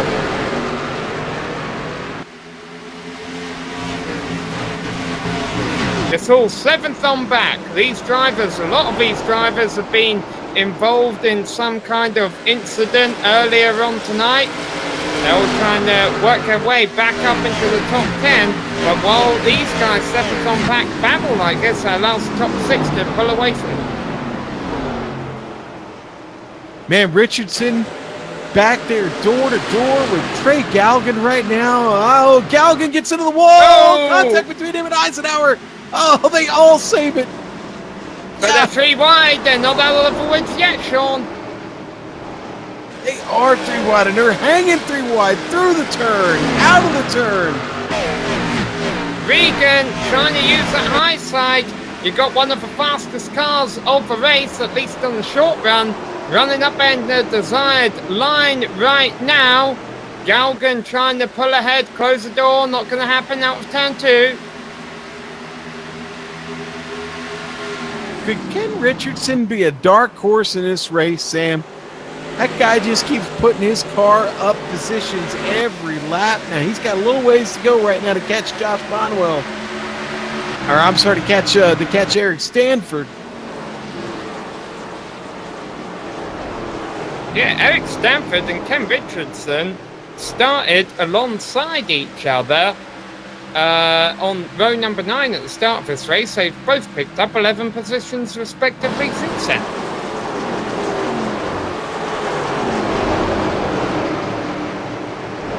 Boy, some good stuff. This has been a great race all night. Yeah, we got a couple cautions to mix things up. That's all right. It was bound to happen. But the action is fast and furious here up at the front. It's still Gerald Campbell having to hold off Gabriel Wood, who just keeps sending it one lap after another. Just can't pull it off. Not yet. Our friends Adam Eisenhower and John Theodore are side by side again. John sporting a new paint job this evening. Contact between these two over in turns 3 and 4 there, Sean. Seen a little bit of Rubbins racing all night long, but still 16 cars left on the lead lap. Judd Danielson now a few laps down. His car's in the pits. Rubbin may not be racing with them, though. It may be, might just be a little tete-a-tete. I don't know. We'll see. Theodore gets just a small piece of the wall. I think Theodore's new paint scheme, he's trying to get a local congressman elected there. But Eisenhower still battling door-to-door with him as they come down the front straight. It's going to belong to Theodore again. Oh! Oh! Now there's the chrome horn. Oh, look at all those positions go by. Will Davis gets by. The 99 and Scott Seaman gets by. Dullard trying to get in there now. Oh, Richard Regan Jr. way off the pace.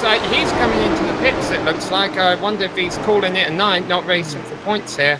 I think he might have had contact with Galgan. Let me go back and look here. Oh, Scott Seaman hard in the wall in turn 1, keeps it straight. We stay green. Scott Seaman has some damage to the 99 car. Things getting rough out there now, Sean. You know, Sam, Regan did not get into Galgan. There was no contact between the two. Regan got into the wall, and he had a bit of a tank slacker coming off the turn.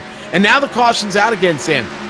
Yep, caution out for Scott Seaman. He had that incident we saw, went down into the next turn. The car wouldn't turn that all straight on into the wall. Had to pull the car to a stop. He is out of the race, and Regan is out of the race.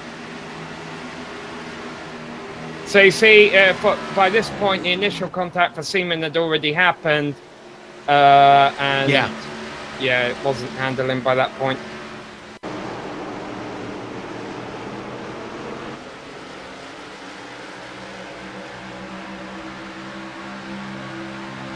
Okay, we got a replay here of Eisenhower and Theodore, Sean. These two have... There's history, Sam. There's history. Yeah, but not just that, Sean, but the way their seasons have progressed, I feel like they've been getting involved in more incidents in recent rounds, and they might want to stop doing this before the playoffs start.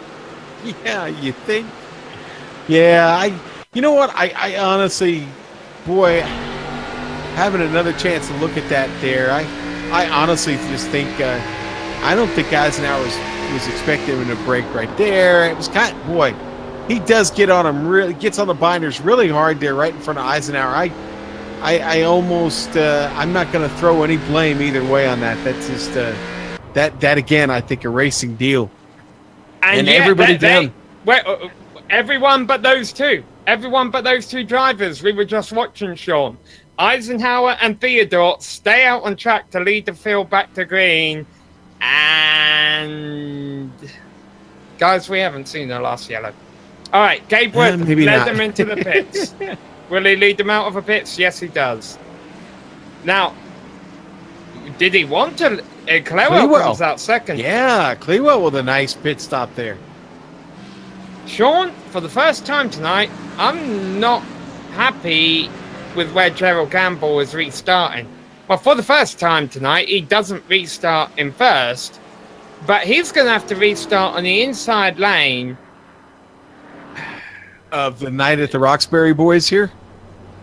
Yes, it's going to have to. It's going to be a party up front when we get restarted, Sam. These two have been battling pretty much through the whole midsection of this race, and now they're going to battle for the front. Let's face it, they've got some used up tires on the car. Not too much, but about half a run, at least half a run of one of those early stages. So it should be interesting to see how Clewell and Campbell get going behind them. Could be another caution, maybe. I don't know. We'll see.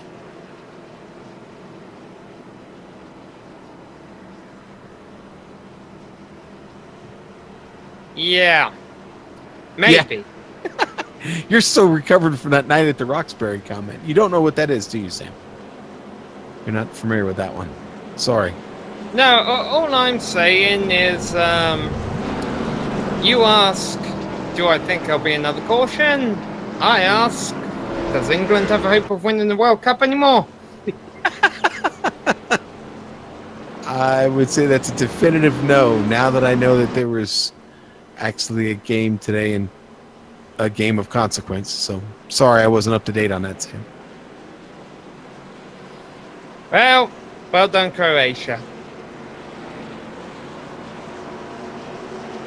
Well, the good news is I heard that IKEA is safe and all their stores are still intact today, so that's good. You can have it back, Sam. It's all yours, buddy. All right. Behind these top two, we have Gerald Campbell, Mark Clewell, Josh Bromwell, and William Hartman. Gabe Wood had a bad stop. He is going to be restarting all the way back in 7th position. But maybe that's a safer place to restart than behind these two. I don't know. All right. John Theodore restarting on the low side. Adam Eisenhower up high. This is the first time we've seen someone other than Gerald Campbell be the control car on the restart here, but John Theodore gets the Campbell-like restart and pulls away from them, and that is great news for Gerald Campbell. Campbell is going to want to clear Eisenhower on the low side as quickly as possible. Man, there he does it. What a mad scramble here on the restart. Jeez. Gerald Campbell on the low side. It's normally not the desired line, but I have a feeling with those 4 fresh Goodyears, he can pull it off. Let's see. Well, that looks like 3 wide to me. Jeez. Eisenhower slides right up in front of Clewell. Oh, boy, who's that in the wall back there? Oh, it's 16. It's Ken Richardson got in the wall. Still green, Josh Bromwell, the second drive on new tires, trying to find his way by Theodore. He's able to do it. Clewell sideways in the grass, keeps going.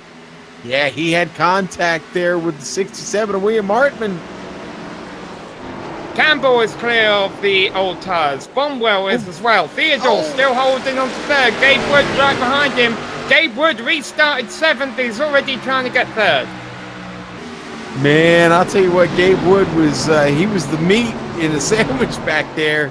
Survives it. He was right between Theodore and Eisenhower. Now he's trying to pull off the move on Theodore. I'll tell you this much, Sean. Eisenhower and Theodore have done a much better job of. And as I say that, Eric Stanford just got pushed out of line by William Hartman. Theodore and Eisenhower have done a much better job on these old tires than what I was giving them credit for. Granted, I think a lot of that could be because of the high side and knocking up into the turn was Stanford. Stanford hard into the wall.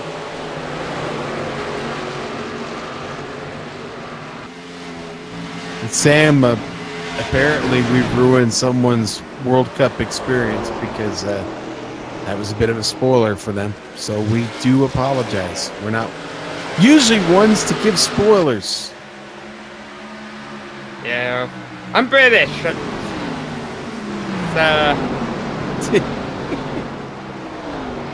Yeah, I'm invested in this. I gotta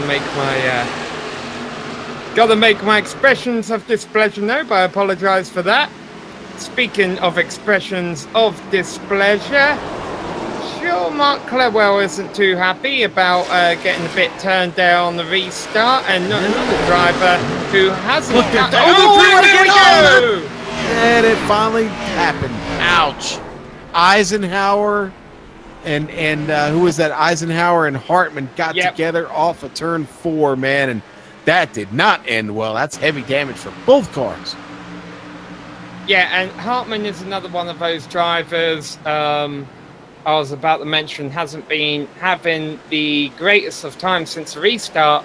I'm sure he was hoping to use those new tyres to gain some track position here. He was struggling to get through the field, thought he had something going there. He was on the inside of the two drivers with old tyres and gets into Adam Eisenhower. And unfortunately, Adam Eisenhower, who had the win at Daytona, hasn't had a lot of success since then, though. Not going to have a good finish tonight. No, I don't think so. I'm on board with Trey Galgan right here. We were there at the end of the replay. And the 73 of Jeremy Crandall was the one who got there late, got pinned up against the wall, and got through. He's going to pick up front end damage on the Pure Pool Camaro. And, you know, we haven't even talked about Crandall this evening. He's had a bit of a quiet run through the field. Now the car's picked up more damage. Unfortunately, he's going to be lucky to hold on to the top 10. But, man, he started all the way back at 20th place. And, again, we haven't really talked about it much, but he's still here. He's still in the fight, and right now he sits in the top 10. So, well, he did. Now he's down the pit lane to get some repair on that Camaro. Top 8 cars stay out. And I have a feeling here, Sean, even though we've seen that new tyres are a massive advantage over old tyres, the high line beats all. And even these top 8 cars staying out on slightly older tyres, they're going to be at an advantage here with that track position, and they'll be able to defend on the high side. Well, Sam, and you know what? It's getting down to the nitty-gritty here. I mean, we're going to restart with, what, maybe 34, 33 laps left. And, well, I mean, all you have to do is look at the lap times these guys have been turning all night. That's not a very long time to get settled in or work on much strategy. So it's really going to just be a dash for the cash, as they call it, here to the end. John Theodore stayed out on old tyres again, Sean. I wouldn't disagree with him on the basis that he did a pretty good job of defending. You know, he's made his bed pretty much under the last yellow and all that. However, this time he's starting not only in the middle of the field but on the low side, and that is he's going to struggle to get through turns 1 and 2 and come out of it in 5th place. I have a feeling the cars on the high side with newer tyres than him might be sending that 27 back a couple positions. Yeah, boy, he's got Galgan right there behind him. I don't think this bodes well for him. Galgan's been charging hard all night. He's stuck right there. Will Davis, Trey Galgan. It's going to be a really, really tough restart for Theodore here. Sam, if I was his crew chief, I'd have brought him down for those tires, to be honest with you.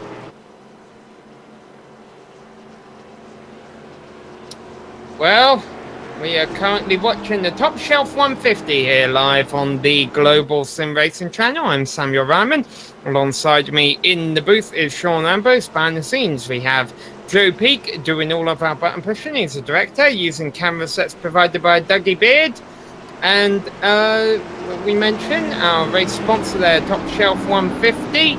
They are Raleigh, North Carolina's most experienced auto detailing company. For over 35 years, Top Shelf Mobile Detailing has been making rides look new again.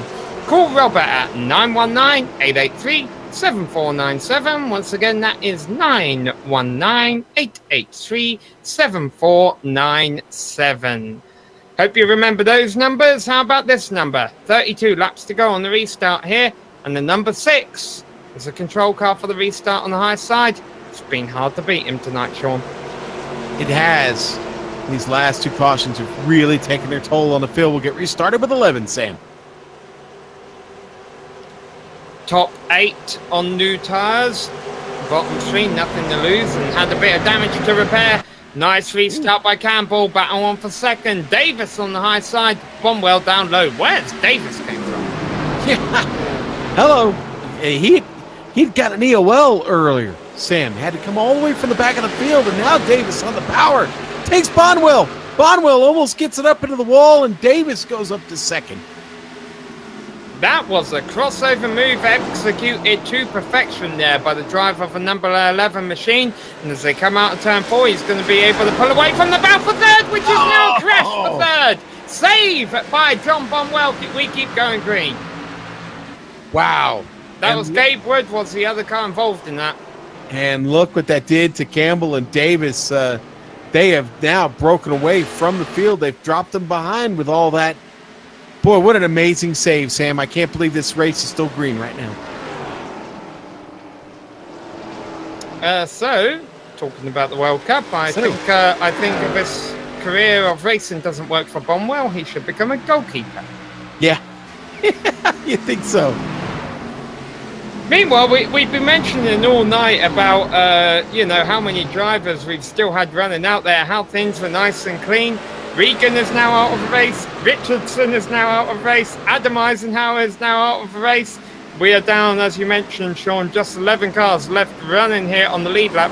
And those drivers on new tyres at the tail end of the field, don't think it's been helping them out a whole lot, honestly.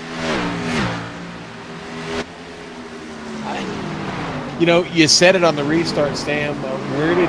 Oh, contact! Gabe Wood turns Stanford. Stanford saves it.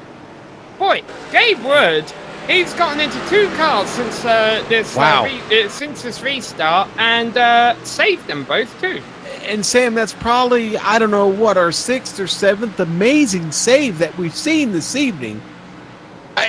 Great job by Stanford. I mean, a little bit fortunate there that, I get the double aught straightens him out, but still, you've got to hang on to it. You've got to react. You've got to hold on to the wheel.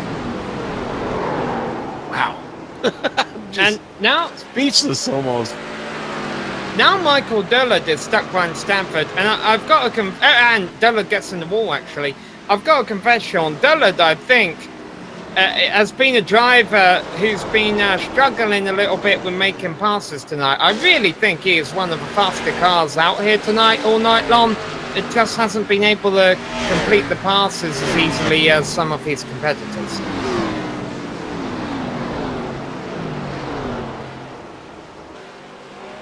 Gabe Wood. Go ahead. Yeah, he's caught the back of John Theodore here. Remember, Theodore on those old tyres, Sean, but Wood carrying a bit of damage now. Yeah, and he's been working on this for a bit. It's just not, it's not happening, not yet. It comes side by side off the turn, across the start-finish line, a dead heat practically. Now John Theodore trying to get on the outside, and a mistake by Gabe Wood. That allows Theodore to get around. He owns the 5th spot now.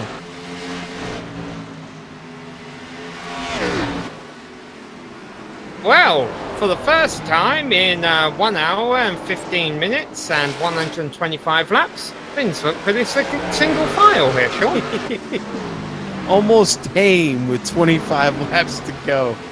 Yeah. But again, another great race here in the SSCA. These Wednesdays and Thursday nights couldn't get much more exciting. We'll have to tell Gerald Campbell at the end of this, it was an exciting race. He hasn't been able to see any of it, really. Good battle.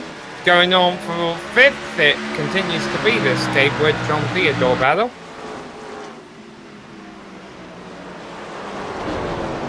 Oh, man, and you see the push there. Gabe's car started to run up the hill, had to get out of it, get on the brakes. Still manages to stay upright with him just inside the quarter panel.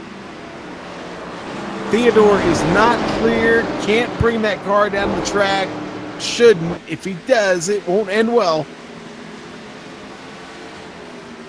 Gabe Wood getting that car to turn a little bit right now, Sam. And I'm a little bit surprised, too, because he does have some pretty good right front damage on the car. He still keeps it on the inside of that left quarter panel. John Theodore really proving that the strategy of staying out there on all tyres wasn't a horrible strategy. I really didn't think it was going to work at all, but racing defensive on essentially a single groove racetrack here today has worked well for him so far. He's got to watch his rear bumper here, though. Wood is all over the back of it, and Wood will be getting more and more impatient because if he can't make a move by Eric Stanford and Michael Dullard might say, hey, 00, give us a let us have a try.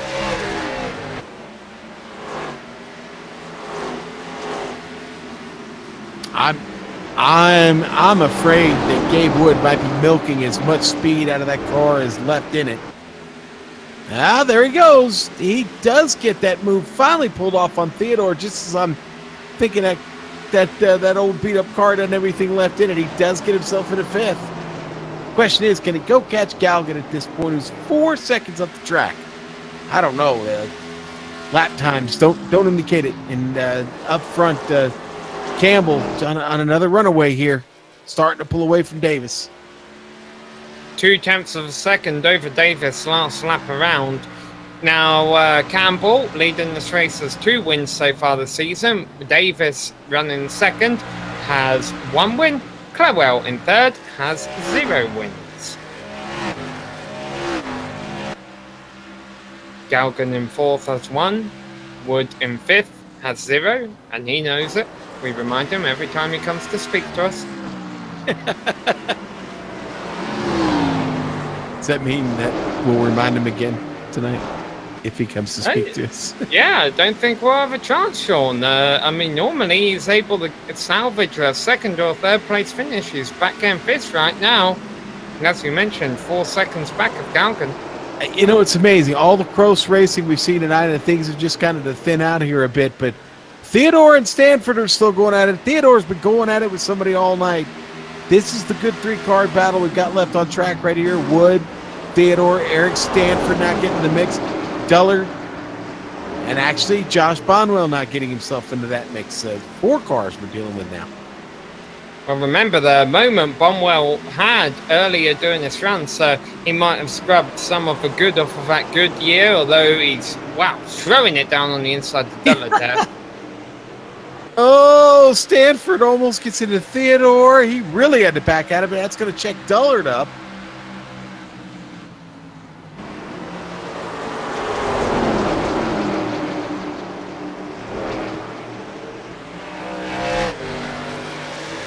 Stanford alongside Theodore on the front straight. Chevy versus Ford.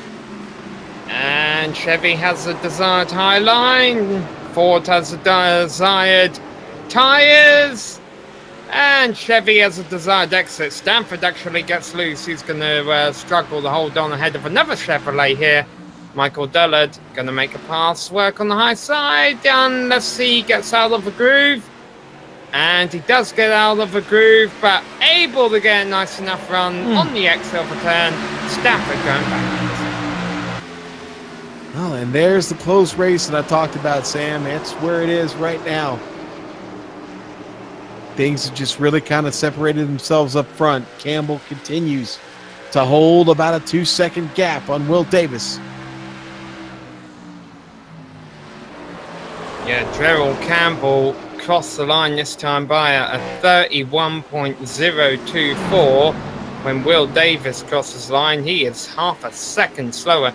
fact, Davis having to worry about Clerwell back there in third.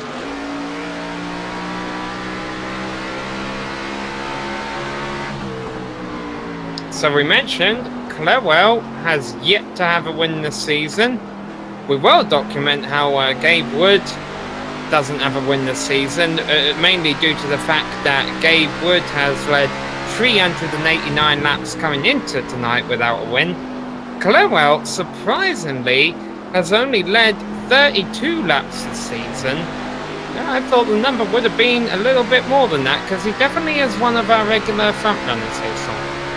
He's trying to run down Will Davis right now, and boy, Will had a great restart, was up there with Gerald Campbell, might have even thought about battling for the lead, but now it's just hang on to this spot here in the top three, and boy, in 13 laps, we're going to find out if Will Davis, Big Willie style, has the determination to get it done tonight.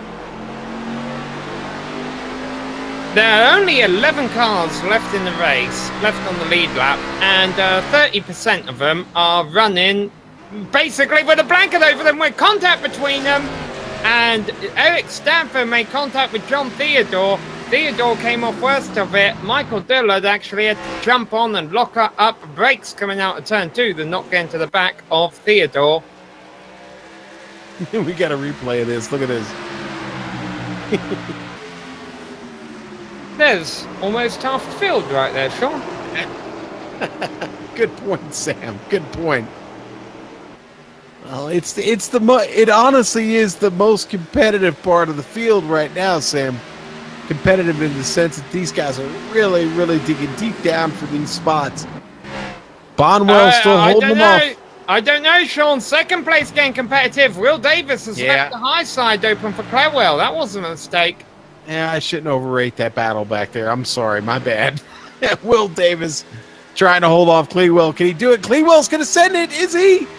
I think so. Oh, no, he's not, man. I think he's trying to rough him up a little bit, Sam. Watch out, here comes Galgan. Oh. These three drivers between them only have 2 wins all season long. They are all points contenders. In fact, most of our front runners here tonight all racing for points. So some big regular season points on the line here. But this three-way battle for second now taking place 4.5 seconds back of Trevor Campbell.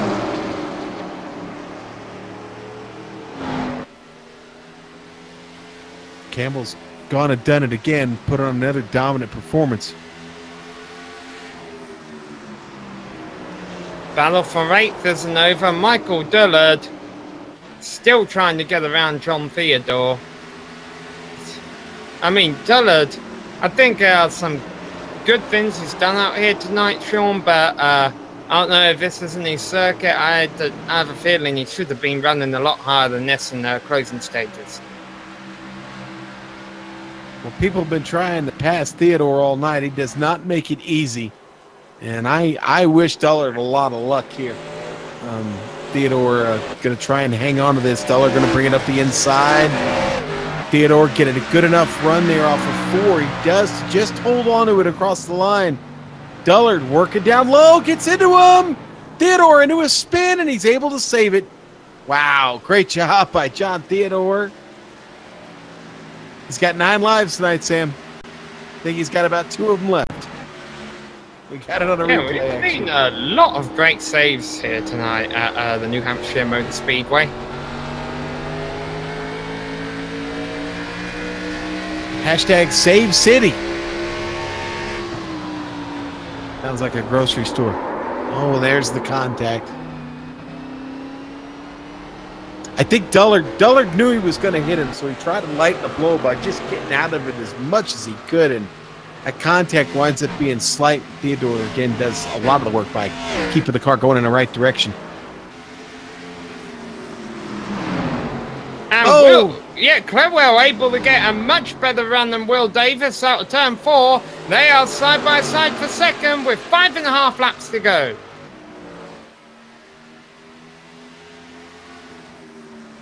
Clerwell's going to clear him.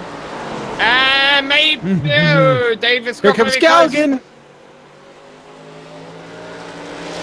Galgan fighting down there. The car's got a lot of push in it. He's almost loose there off the turn 4. He's still fighting with Davis. Clewell loving this as these two run side by side. He might be able to pull away from them down the back straight here.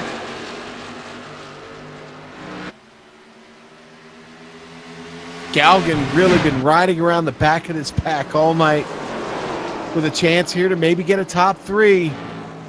He's got to find a way to get around Will Davis. It's coming tough. 4 laps to go at the line, Sam. The battle is on for the podium. These two pretty much have a place in the playoffs.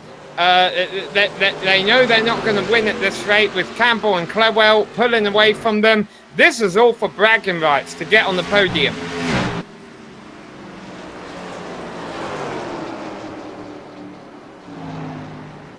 Davis on the desired high side, but I think Galgan has been taking a bit better care of his equipment through this run. It looks like Davis is struggling here in these final 3 laps. Davis has just got to be up on that wheel, sweating bullets right now. It's been a great run. He's trying to cap it off with a top 3 here. Looks like Clewell does have second settle. Man, great job by Davis. 2 laps to go at the line, Sean. 2 miles.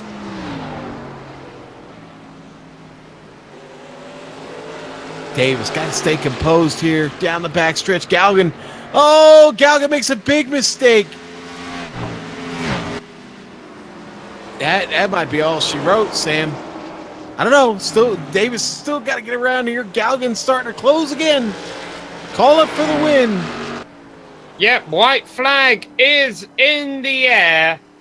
And boy, in a race that has seen a lot of beating and banning and drama throughout the middle of the field, Gerald Campbell has been involved in a bit of that. We saw him rubbing fenders early on with Richard Regan, but Regan did not have the car in the long run. Gerald Campbell, he's had restarts now down the short runs, the long runs, and at the end of the day, he is going to take a win here at New Hampshire Motor Speedway. Clewell come home in second, and Will Davis will finish in third. Galgan tried to get him out of 4. It just didn't develop, Sam. Nose to tail for 8th place, John Theodore on older tyres than anyone else is going to be able to salvage an 8th place finish. Michael Dillard struggling to pass tonight, and it was a tricky circuit to make a pass on. He will come home with a 9th place finish. And Ray Richard, must be said, the last driver to finish on the lead lap in 11th place, the only driver running at the end to not accumulate a single incident point all race long. Gerald Campbell scored 4. I don't think he cares about that. He cares about the number 1. That's the position he brought it home in. He's going to burn it down on the front straight here, and kudos to him.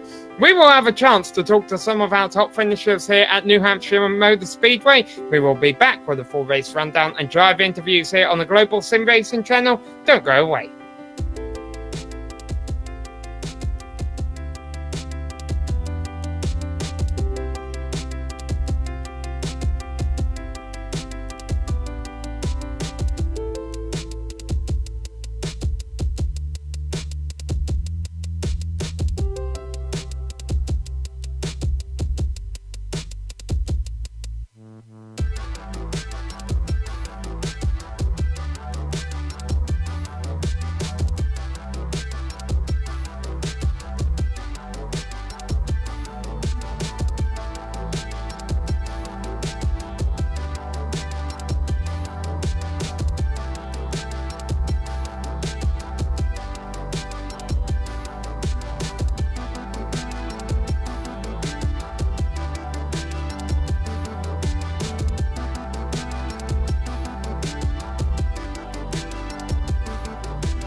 Welcome back to New Hampshire Motor Speedway. Boy, this place might not always get the credit that it deserves. I mean, it might not be as famous as Daytona, or if you're looking for another sport, a place like Wimbledon. But I think at the end of the day, it put on the show that was much more exciting than that. And the race winner at the end of it all was Gerald Campbell by 6.5 seconds over Mark Clewell. Will Davis was back there in third position ahead of Trey Gelgan. Gabe Wood rounding out the top 5. Josh Bromwell, didn't mention him a heck of a lot, but he came home in 6th ahead of Eric Stanford, who started in 17th, finished 7th. John Theodore used those old tires, was able to hold on to an 8th place finish ahead of Michael Dillard, who just cannot find a way by, dropped all the way back to 9th after running up towards the front in the middle portion of the race. Jeremy Crandall rounds out the top 10. All right, Sam, let's go through the rest of the field here. There's only one of them that was on the lead lap with the rest of the guys. It was Jeremy Crandall with that 11th place finish. I'm sorry, Ray Richer. My bad. There we go, Ray Richer. William Hartman going to finish 12th. 13th going to go to Adam Eisenhower. Ken Richardson 14th. Scott Seaman 15th. Richard Regan Jr. Man, what could have been for him tonight. Winds up 16th. Judd Danielson has an unfortunate incident that puts him out of it to 17 and 17th. Kyle Kammer 18th. 19th going to go to Gary Sheldon. Joe Johnson at the back of the field. He'll finish 20th. We had 20 cars start this race tonight, Sam, and we had 11 finish. But, man, there was a lot of great racing in between. And I think, let's see, I think you caught up with our winner, Gerald Campbell. Yeah, here we go. We have indeed called up with Gerald Campbell. Gerald, compared to a lot of the drivers out there tonight, you kind of had a bit of a boring race, but even then it wasn't that boring. You had some great racing out there early on with Richard Regan. Yeah, I mean, it was exciting. It was a bit boring, but that's isn't that what you want when you're the leader? It to just go so smoothly that it becomes a little bit boring. But all jokes aside, this probably means one of the most the best win I think I've had on iRacing. I don't think it's ever gone this smooth before on a track that I've put more pressure on myself than I think anybody could have put on themselves. I came in tonight going, I have to win New Hampshire. It's my favorite racetrack. It's the racetrack I do the best. If I can't win at New Hampshire, then I can't beat these guys for the championship. It just is plain and simple. If I can't beat them at the track that I know I'm the best at, then there's no hope for me going to Homestead. Well, this gives me a lot of momentum and a lot of hope, and I'm looking forward to seeing what the rest of the season plays out now that I came out and put the pressure on myself and didn't overdo it and came home with the victory. So very, very happy right now. Not only that, but you told us a couple rounds ago, one of your biggest goals before the end of a regular points season is to win that regular points championship so that you can get the 15 bonus points going into the playoffs. With your closest one of your closest championship contenders, I would say, Gabe Wood finishing back there in 5th position, this gains you some ground in that fight. Oh yeah, it gains a little bit of ground. I mean, there's still a lot to gain on him for trying to get that regular season. I'm gonna still try to just do my own race and try to see if I can sneak a victory out here and there. You know, those extra bonus points tonight was optimal bonus points for me. I got the 2 stages in the win. That's 7 points, so that's almost half of that's almost half the points you get for winning the season championship. So I mean, I'll keep trying to go for that overall with him. He's just so consistent. So, I'll sneak a couple more victories, and if he beats me there, I'll call it even. Now, one of the trickiest parts for you during the race was when John Theodore and Adam Eisenhower stayed out on old tires. You restarted in 3rd place on the undesirable low line. You knew you had to find a way by them as quickly as possible. You were able to do that. How confident were you that you would be able to pull that off? I know John. John's a terrific racer, so I know John was going to be able to keep his line, and all these guys are really good racers at heart. I mean, this is a tough track. To pass someone, you've got to put some hard work into it. So my race pretty much went like this. I went out front. If I could get up to the front, that was my goal. And in the beginning part of the stage, when I had to save my tires, there was no point getting a second or two gap, because if a caution came out, all I did was ruin my tires. The only time I wanted to put a gap was when I knew there was no point and I was going to have to get new tires if a caution would come out or anything like that. You know, I knew it near the end of the stages and also near the end of the race that it was go time, and it was time to put some, distance between me and someone else. But mainly it was just, there was two types of drivers out here. You had the type of driver that went as fast as their car could absolutely give them. And then you had the other people that only went as fast as the lap times that they needed to go. And I tried playing that strategy. I knew John would race me clean, and I knew I had the tires. So it wasn't a question. It was just making sure that, I didn't trip up or make any mistakes and race everyone clean like they do with me. So very, very, very clean racing up front, at least. I know there were some wrecks in the back, but it was fun. All right, Gerald Campbell, the first driver that gets 3 wins this season. We'll see if you can make it number 4 at Iowa. Oh, and real quickly, my wife actually came out to watch me race tonight. I had to. When you have your wife sitting behind you pretty much watching you can't make any mistakes, because I knew she would just slap me in the back of the head if I did. So she kept me on my heels, and she was almost as tough as the competitors. So just thank you to my wife and VFW and everyone else that broadcasts and all the other competitors here. All right, note to self, get a wife. All right, well, thanks for coming to talk to us, Gerald, and have a good week. We'll see you next week.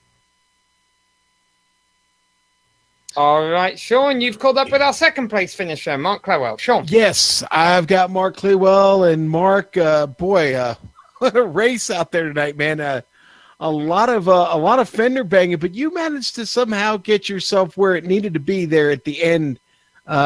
Putting that Ford Mustang there up in second. Talk about what it was like to try and get around Will Davis there in those closing laps. I was just trying to be consistent, running his tire tracks, and wait till he made a mistake, because I caught him, so I knew I was faster than him. So once he made that mistake, I was able to just go by him and, kind of touched a little bit, and that was no big deal. But that's all it took. Well, it's a great finish on what is a tough track. In fact, why don't you tell the viewers what was the toughest part around getting around this track tonight? What was the toughest part of it? Well, I don't mind getting around the track. The track to me is easy to drive and fun to drive. It's just passing. You can't pass. Even when you're a little faster, you can only pass when someone makes a mistake. You try to dive down low, and you just don't have the grip, and you push up, and it's just so difficult to pass. That's the biggest thing. Well, and you know what? And we watched both of those grooves tonight. And it seemed like the top one was really the better groove for most of the race. And then I think it was the last restart. We saw Gerald Campbell decide to start from the inside. So I don't know. Where do you think the best line was on the track tonight? Well, I ran both lines, and you can have success, and I did have success on both lines as long as I'm running with nobody on either side of me. I can run the line that I want to run, and I ran decent lap times, on both lines. But it's just like I said, even if you're faster than someone, it's just so hard to pass, and you just got to wait for somebody to make a little mistake and capitalize on that. Well, you didn't make many tonight, and that puts you here in second. Congratulations, Mark. Anybody you'd like to thank? Yeah, as usual, Team Aegis, and they really have a lot to do with us running really good. And I'd like to thank you guys for the broadcast, Gary for the league, and actually all the fellow competitors. Everybody races pretty clean, pretty hard, and we have our little bumps and bangs, but everybody does a really good job. And that kind of shows with the first 2 stages being caution free, and got a little crazy there in that last stage, but that's just part of it. But it's a lot of fun. All right, and that is Mark Clewell, winner tonight. Or I'm sorry, second place in his Ford Mustang. But winner in our hearts, Sam. And speaking of a winner, Will Davis, has got to feel like that was close to a win tonight. What a tremendous run. He's caught up with Sam. Yeah, Will Davis, yeah, the great battle going on for third place in the closing stages. He came out on top. Yeah, I feel pretty good considering it seemed like I made so many mistakes, whether it was pit road and whether it was last few laps. The top three, you really can't complain considering what all I had to go through tonight. Yeah, we were speaking to Gerald Campbell just a moment ago, and he said what we kind of witnessed during the race. There were two kinds of ways to attack the race tonight. You either went all out and then your tires were dead at the end of a stage, or you kind of hand back and then you were there at the end. It looked like you changed your strategy throughout the race, because in the opening stage, you gained a lot of positions early on and then faded towards the back. But towards the end of the race, we were saying you were Mr. Where did he come from in those closing laps? Yeah, exactly what you said. Towards the beginning of the race, I definitely overdrove the car and used my tires up and fell back. And I changed some things on bias and just started taking it a little easier. And I gained those positions, but then I lost it all on pit road again, it seems like. So I had to drive all the way back through the field, I think twice, just my pit road mistakes. And then it was tough racing. It's a fun track, but there's so many people brake differently, obviously. And that was one of the hardest parts, is when you just don't know when somebody's going to brake in front of you, and trail braking is really hard here. So yeah, it was just tough, hard racing all night long. Yeah, and you mentioned one of the keys to that was adjusting your brake bias. This, of course, a fixed setup series, but explain to our viewers who may not be familiar with that side of it, what you are still able to do with your car and how that can work to your advantage throughout the night. Yeah, most definitely. You can definitely make some adjustments during the race, whether the track's heating up or whatnot. Even in like practice, I really struggled on trying to be consistent and find a good speed. I just wasn't comfortable entering the corners, and it really took me the first half of the race and riding behind people to kind of find that little sweet spot, I guess, and adjust the brake bias up or down. And what that does is it'll make it looser or tighter entering the corner, and that helped me a lot, really. Well, Will, you got a victory over at Kentucky. You got the third place finish here tonight. We look forward to seeing you if you can keep this impressive streak up next time out at Iowa. Yeah, thank you. Thank you all for putting on a good show, and thank my family and all for watching, and my wife, and for letting me do this, and my teammates. We all help each other out. We're all pretty close, so thank y'all. All right, and that was our top three finishers, Sean, and I think that's all we are going to have time for. As we mentioned, the quality of a racing in this series really stepped it up in the second half of the season. I know we had a couple of caution fests towards the beginning, but boy, what we have seen recently. I mean, two cars banning fenders to the line at Charlotte, a car spinning across the finish line at Pocono, a couple of new drivers come in and completely steal the shows a couple of rounds ago, and now we're seeing Gerald Campbell just, man, he made a championship statement tonight. He really did. Yeah, Sam. And listen, we've had our moments this season, but I think overall the SSCA and the AdPro results, Challenger Series and the Cup Series have both brought the show to the Global SimRacing Channel. And boy, oval track racing, you gotta love it. But tomorrow night it's going to get a little different, as they're going to be on a road course in the Cup cars at Watkins Glen, and don't miss it here on the Global SimRacing Channel, Sam. Yeah, very thankful for the guys at the Simulated Sports Car Association and the AdPro 360 Challenger Series for coming here, the GSRC, putting on great shows for us. AdPro 360 is an advertising agency that specializes in digital and social media marketing. For more information, you can go to adproresults.com. We've got some people, the software and hardware makers that make this broadcast possible, to thank, and you can see them all listed on your screen. Thanks also to Eric Ekholm and June Lalonde. There you see them listed at the bottom of your screen. They provide us with the music. You can see how to get a hold of those guys. Thanks to the team today, Sean Ambrose, Joe Peak, Dougie Beard. If you'd like to find out more about GSRC, you can go to globalsimracingchannel.com. You can go other places too. How about social media? Twitter, GSR Channel, Facebook, facebook.com/Global SimRacing Channel, and Instagram at GSRC_gram. We have all of the upcoming races for the series listed on screen, including, there you go, the AdPro Challenger Series back in action next Thursday at Iowa Speedway. Also the AdPro Cup Series coming up tomorrow night, the Lionheart Retro Series coming up tonight, where drivers who I criticised tonight can go and laugh at me racing. So check those out, mark them down in your calendar, and don't miss another second of exciting racing action. But until next time, race clean, race hard, and we'll see you on the track.